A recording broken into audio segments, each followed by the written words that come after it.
First Take. Stephen A. Smith, Max Kellerman, I'm Molly Karam. 1 hour down, 1 to go. Matthew McConaughey will be with us in this hour. Crystal Stone will join us. Stephen A., what else is on your mind? Draymond Green. I talked about it in the first segment. I'm going to talk about it in my final take from a different perspective than I mentioned at the top of the show. Jason Garrett and Dak Prescott and Tony Romo. Coach isn't sure who had... This is unbelievable and shows that this is a bigger and deeper problem than I originally thought with the Dallas Cowboys. 100%. Can't wait to get into that, but we've got other problems to discuss, gentlemen, like the Knicks.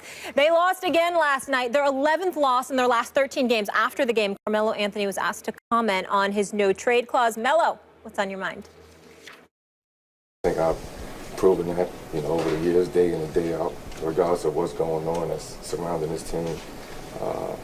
Any talk, anything, I've still, showed that, me being here, coming to work every day, being professional, got to answer you guys' questions every day, got to deal with y'all. I still remain positive about that, so I don't think I have to prove that to anybody. Sources are telling our Ramona Shelbourne that Carmelo will be meeting with Phil Jackson sometime in the next few days to discuss his future with the organization. Stephen A., is it time for Carmelo Anthony to leave the Knicks? It's been time. It's something that I've said to Carmelo on repeated occasions. A matter of fact, we've gotten in repeated discussions about it over the last couple of years or so since Phil Jackson arrived. He is completely dedicated to being in New York. He does not want to leave. He wants to remain a Knick. He's incredibly loyal to the organization. And to be quite honest with you, I have absolutely positively no idea why that is, Max. It's something that he and I have gotten into heated discussions about to the point where we've gone months without just even talking about it because it just gets him upset when I even bring it up. But the New York Knicks are an accident that has happened over and over and over again for many, many years. Phil Jackson has taken this team and it's regressed from the time that Mike Woodson had it and took it to the semifinals of the Eastern Conference against the Indiana Pacers. They are a worse organization and they are a worse team since that particular moment in time. Now, everybody wants to blame James Dolan, who I am no fan of, make that clear. But he does cut the check. He does pay his players. And at the end of the day, you would think that from an organizational standpoint, they would figure out something. But because of Dolan's presence, along with that of Cablevision and MSG and the business environment that exists around the basketball environment and how it tends to infiltrate things and sully things to some degree, it's just not the ideal environment for people to be around. You're Carmelo Anthony. You have been in one conference finals. You have never played in an NBA finals. Despite the terrific offensive talent that you are, you're not getting any younger. You damn sure ain't getting any healthier. And I think that now that he's got his money, the priority needs to be positioning himself for capturing a championship. It is not going to happen in New York. It is not going to happen with Phil, who's allowed his ego to get in the way and is so caught up in you doing things his way as opposed to winning that has sullied things. I think Carmelo Anthony needs to get the hell out of New York quick, fast, and in a hurry. I have said it before. I am saying it again.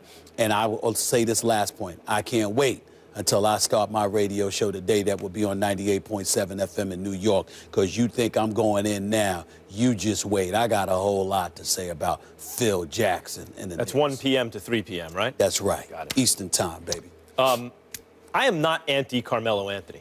I'm not against Carmelo Anthony. I like watching Carmelo play a lot. Always have. I took Syracuse to win the national title the year they won it because of Carmelo Anthony. Because early on, everyone was talking about T.J. Ford at the time. I remember looking and early in the season going, wait, that guy's the best player in the country. Carmelo is, and he's on a good team. McNamara and those guys, they're going to win the title. And they did. I'm pro Carmelo Anthony. But you also have to eventually come to the reality of where these guys fit in. Carmelo has always been an overrated player. That's not to say he's not a great player. You can be great and overrated. The reason he's been overrated is because he's been at best a mediocre defender and usually worse.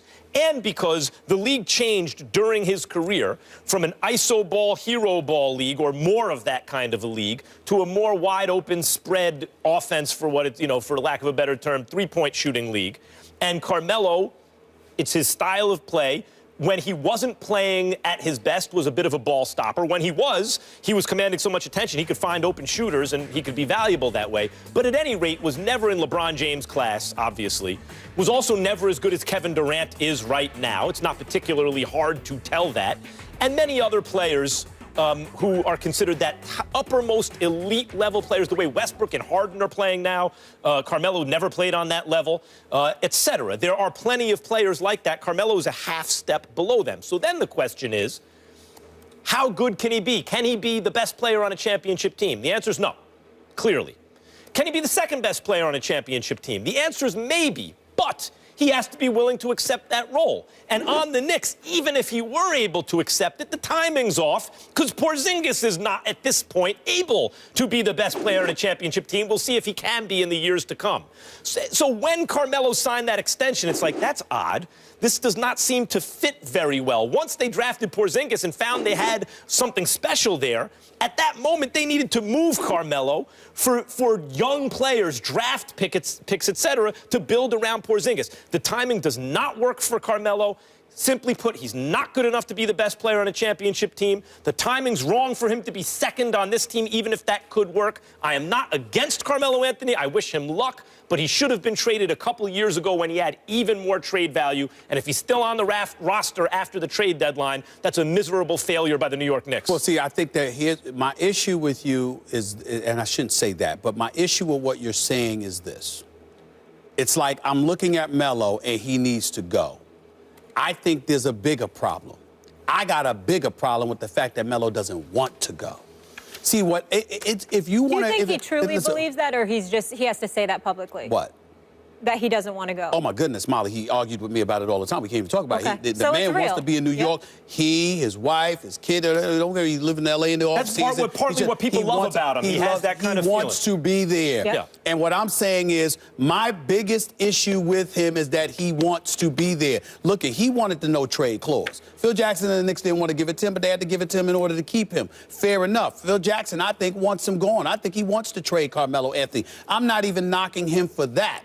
My issue with Phil Jackson is that he hoodwinked the Knicks and he hoodwinked all of us into believing that he was going to position. Remember, why I'm so hard on Phil Jackson, if you are the $12 million man being paid as president of basketball operations, your number one priority, you're talking about building a team over a 5 to 7 year plan. Who the hell can't do that if you got the time? What you're supposed to be doing, because you're the 11-time champion, is to be able to go out there and recruit marquee dudes to want to come to the city because you're Phil Jackson. He can't even get these guys to sit down for dinner with him. That's my problem with Phil, is with Melo.